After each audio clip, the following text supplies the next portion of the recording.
हर खबर पर होगी आपकी पकड़। डाउनलोड कीजिए एबीपी लाइव ऐप। और अगली खबर, अब भारत और चीन विवाद के बीच आज एक बड़ी खबर आ रही है। Chief of defence staff general Bipin Rawat ने एक अखबार से बातचीत में कहा है कि अगर चीन से बातचीत नाकाम होती है तो सैन्य विकल्प तैयार है। जनरल रावत ने कहा है कि चीन से कूटनीतिक स्तर पर बातचीत चल रही है। दोनों देशों की सेनाएं भी शांतिपूर्ण तरीके से मसले का हल करने में जुटी हैं। चीन से कूटनीतिक स्तर पर बातचीत चल रही है। दोनों देशों की सेनाएं भी शांतिपूर्ण तरीके से मसले का हल करने में जुटी हैं, ये कहते हैं सीडीएस। लेकिन आगे बातचीत में वो ये भी कहते हैं कि रक्षा सेवाओं पर निगरानी करने और घुसपैठ को रोकने के लिए ऐसे अभियानों को रोकने का काम सौंपा जाता है। किनको? हमारे सुरक्षा बलों को। आगे सीडीएस लिखते हैं, किसी भी ऐसी गतिविधि को शांतिपूर्ण हल करने और घुसपैठ को रोकने के लिए सरकार के संपूर्ण दृष्टिकोण को अपनाया जाता है। और जनरल बिपिन रावत ने आगे क्या कहा है?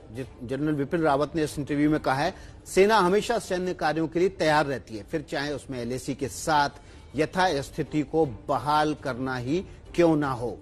इसी लाइन में खबर छुपी है। एनएसए अजित डोभाल के साथ ही अन्य जिम्मेदार लोग लद्दाख में यथास्थिति लागू करने के विकल्पों पर विचार कर रहे हैं। सीडीएस ने साफ कहा है क्योंकि एनएसए ही लगातार चीन की तरफ से जो विदेश मंत्री उनके साथ बातचीत कर रहे हैं ताकि एलएसी पर पहले जैसी स्थिति, अप्रैल 2019 जैसी स्थिति को बहाल किया जा सके।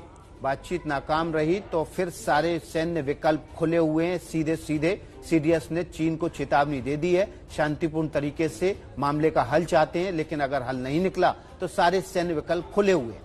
न सिर्फ सैन्य बल बल्कि देखिए पूरी डिटेल सीडीएस के इस बयान में छिपी हुई है कि रक्षा मंत्री राजनाथ सिंह, राष्ट्रीय सुरक्षा सलाहकार अजीत डोभाल, राष्ट्रीय सुरक्षा के लिए जिम्मेदार सभी लोग इस उद्देश्य के साथ सभी विकल्पों पर समीक्षा कर रहे हैं। सभी विकल्प यानी लद्दाख में यथास्थिति बहाल हो।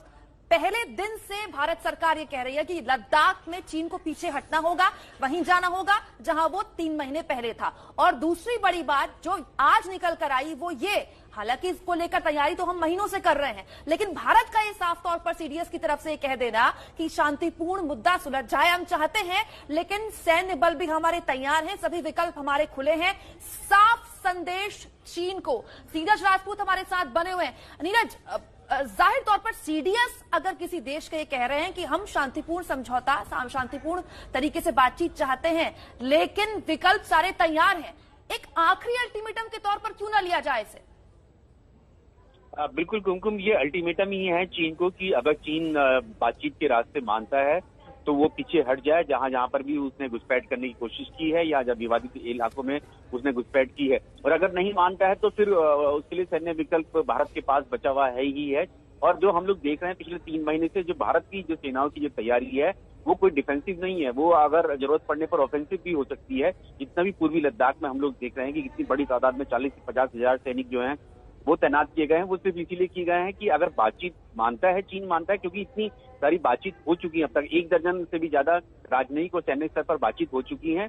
शुरुआत की जो बैठक हुई थी उनमें जरूर चीन थोड़ा सा पीछे जरूर हटा था, लेकिन अब जो पिछली 3-4 मीटिंग हमने देखा है, चीन का बिल्कुल अड़ियल रवैया है। उसने मानने से इनकार कर दिया है कि उसने किसी इलाके में घुसपैठ की है, और अगर वो जिस इलाकों में है भी उसमें वो अपना दावा ठोक रहा है, जिसको लेकर विवाद है। भारत का भी अपना क्लेम रहा है, दावा रहा है। तो ऐसे में सीडीएस का बयान अपने आप में बहुत महत्वपूर्ण है। नीरज, ये बयान इसलिए भी महत्वपूर्ण हो जाता है क्योंकि हाल ही में इस बात की भी जानकारी सामने आई कि मानसरोवर लेक के पास मिसाइल बेस तैयार कर रहा है। इसके अलावा उसने आसपास के भारतीय सीमा से लगे हुए जो हवाई अड्डे हैं वहां पर जो लड़ाकू विमान है उनकी तैनाती भी बढ़ाई है। तो सीधे सीधे जो एग्रेशन चीन की तरफ से दिखाई दे रहा है, भारत ने उस एग्रेशन का करारा जवाब दिया है। बिल्कुल विकास, हम लोग लगातार इस बात को बताते आए हैं कि किस तरह से चीन जो है अपनी इलाके में एलएसी की दूसरी तरफ कितना बड़ा डिप्लॉयमेंट अपना कर रहा है। मानसरोवर झील की बात करें तो वहां पर surface to air missile base तैयार कर रहा है, या फिर अरुणाचल प्रदेश में भी, पूर्वी लद्दाख में नहीं, खाली अरुणाचल प्रदेश, सिक्किम में डोकलाम में हमने देखा कि वहां पर वो अपनी तैनाती मजबूत कर रहा है। तो भारत की भी अपनी मिरर डिप्लॉयमेंट है, और साफ तौर से ये दर्शाता है कि अब भारत जो है, अगर चीन मानता है पीछे हटने के लिए तो ठीक है, नहीं तो फिर अगर नहीं मानता है तो जैसा कि सीडीएस ने कहा, जनरल बिपिन रावत ने, कि अब सैन्य विकल्प उनके पास है तो उसको फिर उसी तरह से उसका जवाब दिया जाएगा, पीछे हटने के लिए मजबूर किया जाएगा चीन को। बहुत शुक्रिया आपका नीरज, तमाम जानकारी के लिए। बहुत बड़ी खबर है ये, बड़ी खबर पर लगातार एबीपी न्यूज की आज दिन भर नजर रहने वाली है।